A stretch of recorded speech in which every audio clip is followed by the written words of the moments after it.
कपिला गाय और कुम्हारिन की बेटी। एक था कुम्हार और एक थी कुम्हारिन। उनकी 1-2 साल की बच्ची थी। तो एक दिन कुम्हार ने कुम्हारिन से कहा, आज हम लोग कुम्हारी के लिए जंगल में मिट्टी लाने जाएंगे।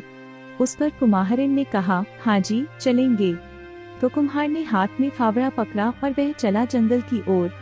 कुम्हारिन ने क्या किया कि बच्ची को गोद में लिया, टोकरी हाथ में पकड़ी और चली कुम्हार के पीछे जंगल में। तो जंगल में जाकर कुम्हार ने अच्छी सी जमीन देखकर फावड़े से उसे खोदा और बहुत सारी मिट्टी निकाली। उस मिट्टी को कुम्हारिन ने टोकरी में भरा और सिर पर रख लिया। सिर पर टोकरी रखी तो वह नीचे झुककर बच्ची को गोद में उठा नहीं सकी। उसने कुम्हार से कहा, अजी थोड़ा बच्ची को उठाकर मेरी गोद में रखो। इस पर कुम्हार एकदम भड़का, कहने लगा, तुम इस बच्ची को घर लाओ या इस मिट्टी को, तुम घर आ जाओ या इधर ही रहो, मुझे उससे कोई मतलब नहीं।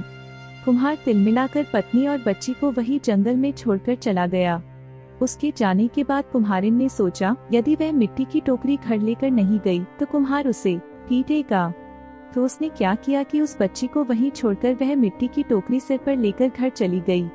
उसके पीछे अकेले उस जंगल में वह बच्ची घबरा गई और उआ करके रोने लगी। लेकिन उसका रोना सुनने के लिए कौन था उस जंगल में। वह रोती चली गई। शाम हो गई। बच्ची डर से अब ज्यादा ऊंचे स्वर में रोने लगी। रोज ओर से भगवान की कपिला गाय जा रही थी। उसका रोना उनके कानों पर पड़ गया। इस घने जंगल में बच्चे की रोने की आवाज। उन्हें आश्चर्य हुआ। आवाज का सुराग लेकर वे ढूंढते वहां पहुंच गईं।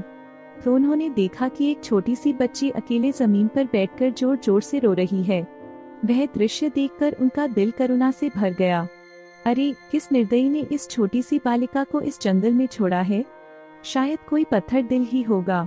सभी गायों ने बड़े प्यार से उस बच्ची को चाटा। उस झुंड में एक गाय दुधारू थी, तो उसने बच्ची को अपना दूध पिलाया। पेट भरने से और गायों के प्यार से चाटने से बच्ची का रोना थम गया। वह खेलने लगी। तब गायें उसे वहां छोड़कर अपने गोट में गईं। सुबह फिर बच्ची के पास आकर उन गायों ने उसे प्यार किया, दूध पिलाया। फिर शाम हो आई। शाम को वे वापस वहां आ गईं। ऐसा कुछ समय तक चलता रहा। गाय का धारोष्ण दूध पीने से वह बच्ची बड़ी स्वस्थ हो गई, जल्दी जल्दी बढ़ने लगी। अब वह उन गायों को ही अपनी माँ समझने लगी। उनका रंभाना सुनते ही वह उनकी ओर दौड़कर चली जाती और उनसे चिपकती थी। कुछ समय बाद वह और भी बड़ी हो गई और उनके पीछे पीछे जंगल में घूमने लगी। सभी गायें उसका बहुत ख्याल रखती थीं। कोई शेर, बाघ एवं और कोई जंगली जानवर आकर उस पर हमला न करे, इसलिए वे सब जंगल में वर्तुलाकार खड़ी रहकर चरती थीं और उसे उस वर्तुल में रखती थीं। तो और भी दिन, महीने, साल गुजर गए। बच्ची अब 10 साल की हो गई।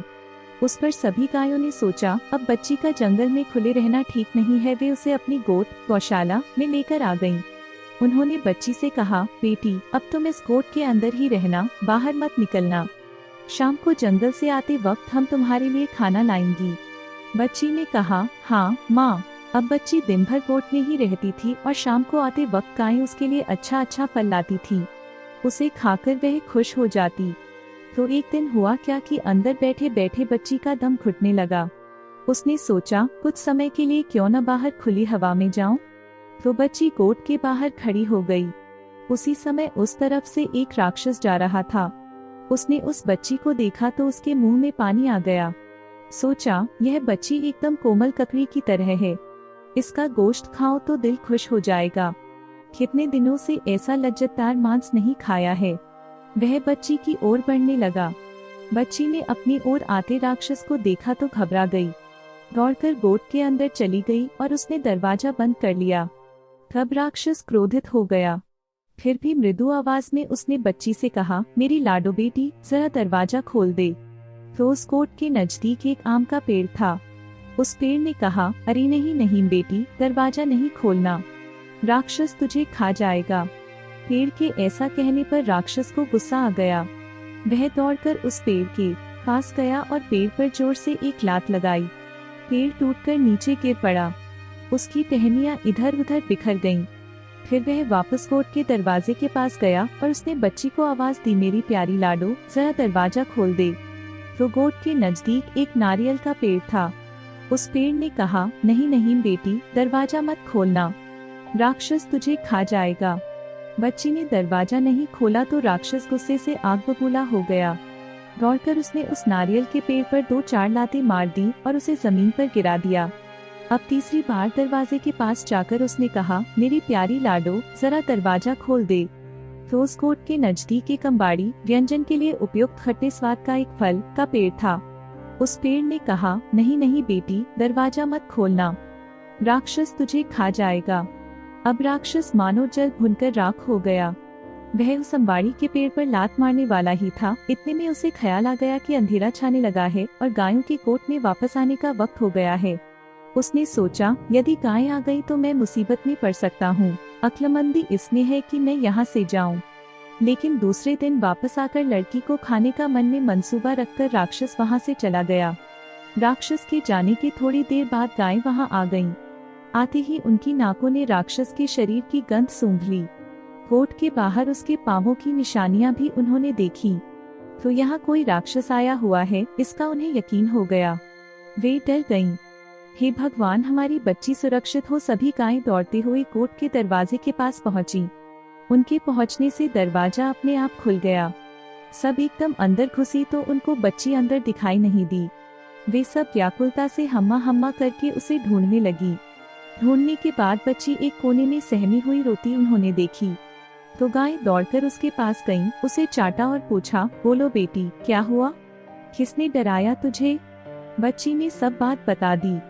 सुनकर वे सब क्रोधित हो गईं। उस राक्षस की यह हिम्मत, हमारी बेटी को खाने आए। ठहर, कल सिखाएंगे उसे सबक। दूसरे दिन सुबह एक भी गाय चरने जंगल नहीं गई। सब छुपकर गोट में रहीं। इधर राक्षस ने किया क्या कि सुबह उठकर मुंह धोया, दांत मंजन करके उनको शान से तेज किया और बच्ची का गोश्त खाने का ख्याली पुलाव मन में पकाकर वह कपिला गायों के उस गोट के पास आ गया। आकर उसने पहले की तरह मृदु स्वर में ही कहा, लाडो बेटी, जरा दरवाजा खोल दे। तो अंबाड़ी के पेड़ ने कहा, नहीं नहीं बेटी, दरवाजा मत खोलना, राक्षस तुझे खा जाएगा। राक्षस ने दौड़कर उसके तने पर गुस्से से 4-5 लातें मारी तो उसका तना टूटकर उसके टुकड़े हो गए। इस तरह राक्षस ने गोट के आसपास के सब पेड़ तोड़ डाले। आखिर में उसे रोकने वाला एक भी पेड़ नहीं बचा तो दरवाजा तोड़कर वह गोट के अंदर घुसा। इधर वह अंदर घुसा तो उधर सभी गायें उसके अंदर आने की राह देख रही थीं। उसके अंदर पांव रखते ही जो गाय बच्ची को दूध पिलाती थी, उसने अपना सिंघाड़ा उस पर पहले मारा। बाद में दूसरी ने, तीसरी ने, ऐसा करके सभी गायों ने मिलकर उसकी कमर तोड़ी, हाथ पैर तोड़े और उसको जख्मी करके दूर जंगल में फेंक दिया। जख्मी राक्षस ने सोचा, सिर सलामत तो पगड़ी 50। इसके बाद जीवन में कभी किसी बच्ची का गोश्त खाने की इच्छा नहीं रखूंगा। इधर राक्षस को सबक सिखाकर गायों ने बच्ची से कहा, बेटी, अब कोई राक्षस तुझे सताने यहाँ नहीं आएगा, तुम निर्भय रहो। तो और कुछ दिन सुख शांति से बीत गए। अब बच्ची बच्ची नहीं रही, एक सुंदर सी कन्या बन गई थी।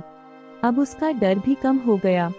गायों के जंगल में चरने के लिए जाने के बाद वह गोट से बाहर निकलती, झरने पर जाकर स्नान करती, पंछियों का संगीत सुनती, पेड़ लताओं पर खिले सुंदर से फूल तोड़ती और उन्हें बालों में लगाती।